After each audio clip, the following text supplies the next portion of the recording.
UFC Des Moines is this Saturday night. I'm going to be giving you guys my quick picks, my quick predictions as usual. This is such a random card. This is such a random card when you look at it. Iowa, Des Moines, the middle of the we don't even know where we're going. We don't even know where we're going. Des Moines. Random place for the UFC to go. Really interesting fights on the card. Not like super exciting, nothing hype. The co-main event is Bo Nickel versus Rainer de Ritter.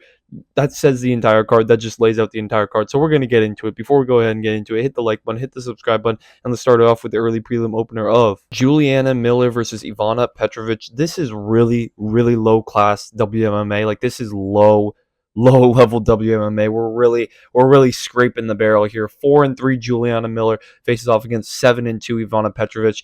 I'm going with Ivana Petrovic. I mean, she's got the more fights in the UFC. I believe she's got one fight in the UFC. She doesn't have more fights in the UFC. I mean, she has more MMA fights. She's got more wins. She's got more wins. She's a better striker. I think she's going to be a better striker. She's a bit taller, a bit rangier. I think she's going to just outstrike Juliana Miller to the most boring 29-28 unanimous decision. I don't think this is going to be a fun fight. Honestly, this last weekend, we had a WMMA fight to open up the card, and there was a knockout first round. Amazing. Pretty solid knockout as well. I don't think we're going to be seeing that this weekend. UFC Des Moines. I think it's going to be a boring decision by Ivana Petrovic. We move on though. Thomas Peterson versus Don'Tale Mayes. Don't know how both these guys are still around. I mean, Thomas Peterson just got beat up by the Blob Gaziev. If you know, you know the Blob Gaziev. He got beat up by Shamil and got knocked out with a meaty right hook. And Don'Tale Mayes just got heel hooked by Walter Walker, I believe. So not great looks for both these guys. I mean, it's not bad to lose to Shamil though, but I am gonna go with Thomas Peterson. I think he's got the better striking. Don'Tale Mayes, he's not a bad striker. He's just really, really slow, man. Really slow. Doesn't have knockout power either. And you need to have knockout power to put Thomas Peterson out. I don't think Don'Tale Mayes has that knockout power. He does have a reach advantage. He does have a height advantage, but I think it could slow him down. Thomas Peterson does have a good jab. He's beaten some really big guys, some really, really big guys. I believe he beat Muhammad Usman as well. So I'm going to go Thomas Peterson to get this one done by a unanimous decision, 29-28. We move on to the next fight, Gaston Bolanos versus Quang Lee. I believe last fight, Gaston Bolanos beat Ramios Cortavius. I think that's who he beat. And he beat him pretty convincingly as well as an underdog. Solid win by him. He's 8-4. Quang Lee is 8-2. He was on the road to UFC. I don't trust any road to UFC guy. I'm going to be honest. You can't trust that path. There are some good guys that come off a road to UFC, but I don't trust them for the most part. I think Gaston Bolanos is going to have a better striking. Is going to have the better striking exchanges on the feet, and I think he's going to be able to bounce around the octagon and just tag him up for 3 rounds. I don't see this one ending in a finish. I think this will go to a decision as well. I think it'll be a little bit scrappy. This could be a scrappy fight, though. These guys can get in the pocket, throw some hands, but neither of these guys really have knockout power. Quang Lee doesn't have the knockout power to put Gaston Bolanos out, I believe. So I'm going to go Gaston Bolanos by unanimous decision, 29-28. We move on. Marina Rodriguez versus Jillian Robertson. One of my favorite WMMA fighters. Jillian Robertson is back in action. I think she's going to smoke Marina Rodriguez. She's already a massive favorite. She has been a massive favorite in almost all of her fights. She's 15-8, but don't let the record fool you, man. She's a monster on the ground. Her submission game is really good. Her ground and pound is really good. Marina Rodriguez is good as well, but she does accept bad positions. She has seen to give up in fights. She has been seen to give up in fights. She doesn't have that knockout power that she would need to really stump Jillian Robertson. She doesn't have that power to push her back off of her. Once Jillian Robertson takes her down, I think she will be able to do sort of what she wants. I'm going to go Jillian Robertson by TKO or by submission in round 2. I think she'll finish this fight, man. She's really, really good. She's a good finisher. She's coming off of back-to-back unanimous decisions, but I believe every single one of her other wins in the UFC is by finish. She's really, really good. So I'm going to go Jillian Robertson by submission or TKO in round 2. We move on, though, to the next fight, Ryan Loder versus Azamat Bakoyev. Ryan Loder fought on, Dana White Contender Series, I believe? Or, no, it was tough. And he beat Robert Valentine by crucifix TKO. Really nice win, but this guy's getting up there in age. Just joined the UFC. I believe he's already 35, 36. Azamat Bakoyev is a freaking monster, man. We saw what he did to Zachary Reese. If you didn't see, he slammed him down. TKO'd him on the ground. It was kind of back of the headshots, I won't lie. And after the ref stopped it, he kind of knocked out Zachary Reese even more. But nasty knockout by Azamat Bakoyev. I'm going to go Azamat Bakoyev to get this one done faster.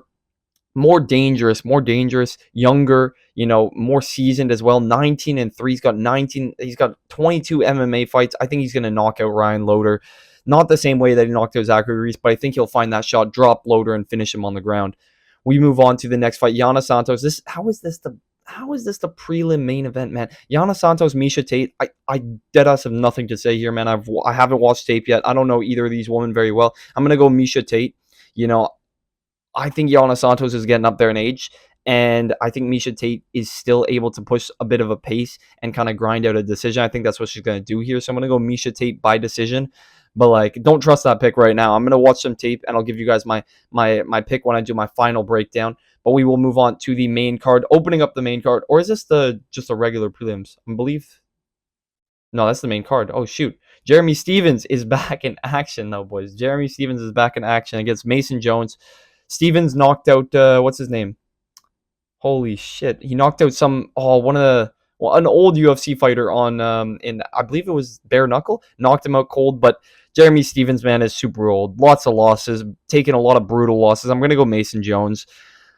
Jeremy Stevens could catch him, but I think he's just too slow at his age now. Mason Jones is still solid. I mean, he's 1-3 in the UFC. I believe he's not an insane fighter, but I think he gets it done by decision. So I'm gonna go Mason Jones by decision, man. Jeremy Stevens is just too old. He could also get chinned by Mason Jones, man. His chin is not completely there. We will move on though to the next fight: Cameron Saman versus.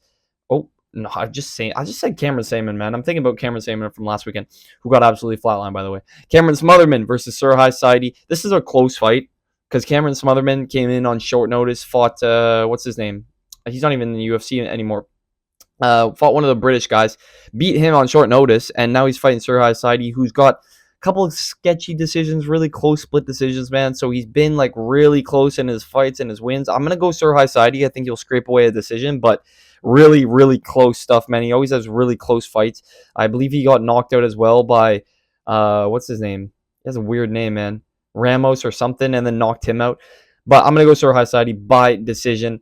We move on. Montel Jackson versus Daniel Marcos. This is tough, man, because Montel Jackson is really good, but Daniel Marcos is undefeated. This is really, really tough. I think Montel Jackson is the more experience. He's the better MMA fighter. He is the better MMA fighter, but Daniel Marcos just finds a way to scrape away these decisions. He's really scrappy, but I do think Montel Jackson will get it done. I think he could find a finish over Daniel Marcos. I'm going to go Montel Jackson, round 3 TKO. Really, really odd round to pick, but I'm going round 3 TKO by Montel Jackson. Straight right down the pipe, drops Daniel Marcos. He finishes him on the ground. We move on. Santiago Ponzinibbio versus Daniel Rodriguez. Holy, it's glitching out, man. Daniel Rodriguez has taken a lot of damage, man. So has Santiago Ponzinibbio. Both these guys, I can't believe these guys haven't fought before, honestly. They've been around for a minute. I'm going to go Santiago Ponzinibbio as the underdog. For right now, at least, I do like Santiago Ponzinibbio's come forward mentality. The way he comes forward, he throws bombs. He's still constantly coming for you, man. He just coming off that knockout win over, I believe it's Calvin something, man. I forget his name. Coming off of that win, and knockout win, and Daniel Rodriguez has taken a few bad losses recently. He had a win streak a while ago, right? But that was like 4 or 5 years ago.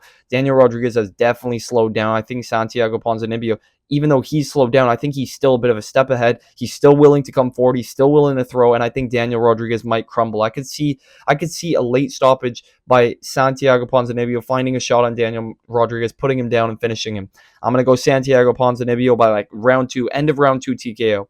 We move on to the co-main event, Reiner de Ridder versus Bo Nickel, man. This is my favorite fight on the card. This is the most anticipated fight. This is the people's main event, all right? RDR versus Bo Nickel. I want Reiner de Ridder to win so bad. I'm not even going to hide it. I hate Bo Nickel. I hate Bo Nickel with a passion. Before even UFC 309, but after UFC 309, after his post-fight interview, when he was like, "Yeah, man, that was the best fight of my life. I felt great. I just absolutely shut him down." Like he didn't shut down. He didn't shut down freaking what's his name?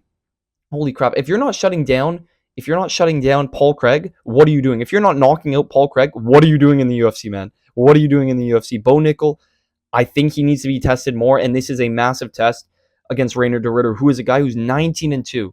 Only lost 2 fights. It was to the same guy he got knocked out by, and Bo Nickel's not going to knock him out, man. Bo Nickel is not going to land that overhand right and put Reiner de Ridder to sleep. So this is really close. I'm going to pick Reiner de Ridder. Bo Nickel could scrape away a decision, don't get me wrong, but on the ground, Reiner de Ridder's better. On the feet, I think Rainer de Ritter is better. He's bigger than Bo Nickel. He's got more experience than Bo Nickel. And he's got a lot more going into it than Bo Nickel, man. And Bo Nickel's taken a little layoff. Rainer de Ritter submitted Kevin Holland in one round, submitted GM3. Like, those are good wins. And he's ranked now. I think he beats Bo Nickel, takes that 0. A lot of undefeated fighters have lost. And I think Bo Nickel's not the caliber that he says he is. He's a great wrestler, don't get me wrong, but Rainer de Ritter is massive. It's going to be really difficult for him to take him down. And it's going to be impossible for him to submit him. Because Rainer de Ritter's a BJJ black. He's a black belt of like freaking 10 years black belt. He's been a black belt for so long.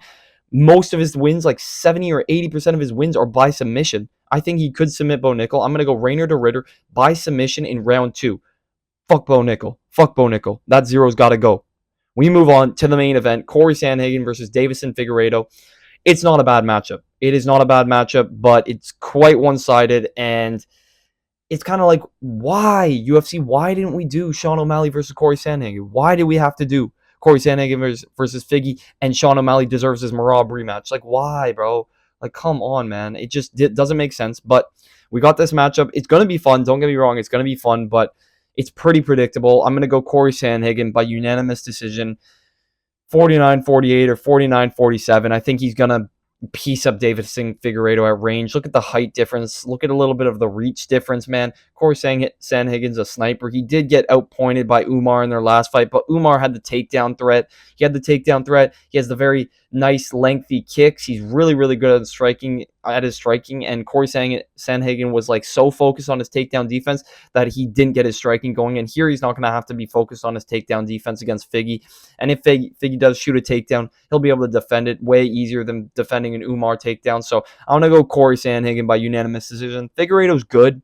He is really, really good, but he's coming off that loss to Piotr Jan. Corey Sandhagen's coming off the loss to Umar, but Figgy he's getting up there in age, and I just don't think he has the knockout power to be able to threaten some of these bantamweights. That's the problem. He doesn't have the finishing ability, and Corey Sandhagen needs to be finished or needs to be threatened by takedowns, really threatened by takedowns to lose a fight. So I'm going to go Corey Sandhagen, unanimous decision, like I said, 49-47. But that is the entire card. In all my quick picks, all my quick predictions. If you guys did enjoy the video, hit the like button, hit the subscribe button, drop it down in the comments. What you guys think about this card, man. Such a random ass card. But I'm still hyped. It's still the UFC. I will catch you boys in the next one. See you.